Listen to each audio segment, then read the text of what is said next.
my gosh, Haley, I just got a notification on my social media app that there's a supervillain attacking the school. Well, Chris, looks like this is a job for you. All right, Coach, let's get to it.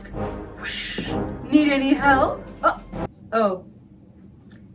Don't worry, folks, I'm a professional.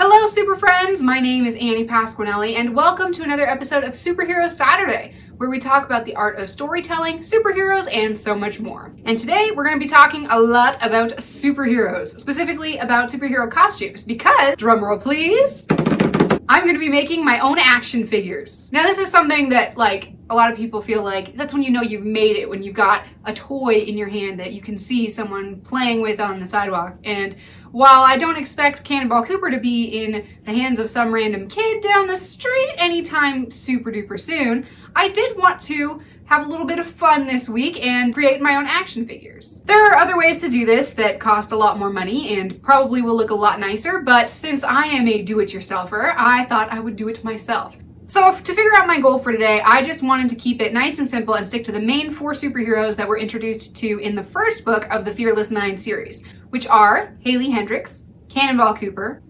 Kostopoulos, and Redemption.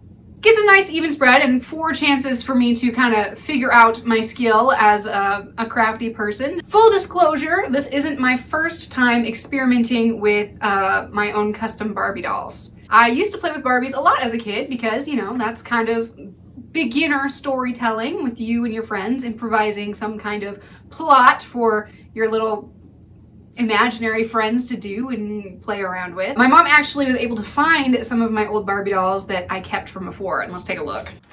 I promise you I had a lot more than this, but this was the ones she was able to find. We've got a little brown-haired Barbie doll with movable arms. I liked to find Barbies that looked like me. Representation is very important. And it looks like I did try a little bit of hair dye on this one. I don't know if this was her original hair or not, but I also braided it and cut it. So, that's experiment number 1. Ooh, experiment number 2. Oh, I think this is one of those she swims in the bathtub Barbies. Blip, blip, blip, blip, blip, blip, blip, blip. She does have short hair, and I kind of think that that's the way that she came. And for some reason, she's wearing a fur coat over her green swimsuit. We do have another one here. Oh, yeah, you can clearly see I painted her makeup blue and definitely tried to cut her hair because why do Barbie dolls always have long hair? I don't know. I liked short hair. Finally, we do have one blonde Barbie doll because you can't go your whole childhood without having a blonde Barbie doll, apparently. Pretty basic. I still feel like I cut her hair. And I do actually also have one more, which is not going to be included in our thing because, of course, I don't have a toddler superhero in the Fearless 9. I believe that superheroes should be at least 18 before they start fighting crime. So now that that's over with, we'll talk about my trip to Walmart. I prefer not to, waste resources, especially plastic like this. So I wanted to find some secondhand dolls, but I could not find them anywhere. It's probably for the best because, coronavirus. I did try the Dollar Tree just to I didn't want to spend a lot of money on these dolls. I just wanted something cheap that I could play around with and kind of, do my own thing. And the Dollar Tree did have a fair selection of Barbie-like dolls, but they had no dudes. I don't know what's up with that. So I finally ended up going to Walmart and I paid actual price for real Barbie dolls. And let me show you what we got because I'm still gonna have to do a lot of work on these. First off, they did have dudes. Hello to Ken. He is blonde, so the reason I bought him is because his hair is actually sculpted kind of like Cannonball Cooper's flyaway stuff, and it was the only one that had it like that. There just weren't a lot of choices. So we're gonna go ahead and give him a makeup overhaul and paint his skin and his hair and his eyes and do the best that I can with my skills. Almost $10. I don't know if y'all knew how expensive Barbie dolls were, but I did not remember. We did find a slightly cheaper one. This one is a blonde Barbie doll that we're going to be using for Haley. She does not have any clothes. She just has a cast-on swimsuit, so that turned the price into $5, and that was definitely more up my alley. We also have this kind of light blonde-haired color Teresa doll. I don't think they call them by their names anymore. Barbie doll, who is going to be our Kostopoulos. And of course, the hard buy was to find a Barbie doll that would work for Redemption. She has, natural black hair, textured hair, and she's tall and she's very muscular. So it was really hard to find something that had that. They had a lot of different colored Barbie dolls, but not a lot with natural hair. So we ended up going with this one, who is a little extra curvy, which I'm not bummed about, because that does give her a little bit more of the solid power look that we're going for. And she does have natural hair, although it doesn't fade out to the ombre. I think that would have been really reaching if we had been able to find one of those. So we might experiment with that a little bit to see if we can get that superhero power coming out color. I'm spoiling. Go read the book. This is definitely close, and that's what we're gonna go for. So we have this all laid out here that we're going to work with. I actually also bought some felt, and I'm going to be making as close as I can to their costumes and dress them all up. So we're gonna go ahead and get started on this project and see what we can do.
Alright, super friends, we're back after way too many frustrating hours. I'm glad that the camera only gets kind of this angle. You guys don't have to see the giant mess that I made. We do have our 4 final action figure dolls. Excuse me, they still have hot glue stuff all over the back of them. We have the Hendricks doll with her trademark blue and yellow. We have Cannonball Cooper with the whole superhero costume. And then Redemption, totally looking super heroic.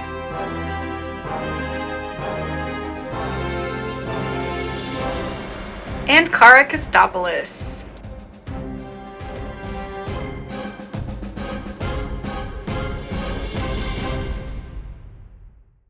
I think they came out really good. For someone who doesn't know like anything about, you know, fabric and making actual costumes, the hot glue and felt method was simple but still challenging. But I think I learned a lot through the process. I think I could actually make some more quicker and easier after doing this experiment. I'm actually really glad that I have these. This is like so awesome, because I used to play Barbies all the time when I was a kid, and having these figments of my imagination be actually something that I can see and hold just makes it so much more exciting. Like, I'm totally excited to get to work writing again tomorrow, because I feel like I can actually see my people. How cool is that? So I may end up, you know, down the line, once I get the next 2 or 3 books out, making the rest of the Fearless 9, now that I kind of have a format for what I like to do. But long story short, there you have it. Please hit the like button if you haven't already, and subscribe to our channel if you want to see more about the art of superheroes, storytelling, and so much more. And hit us up on our website at www.fearless9.com, or head on over to Patreon to support the team. Thank you so much for watching, and we'll see you next week, super friends.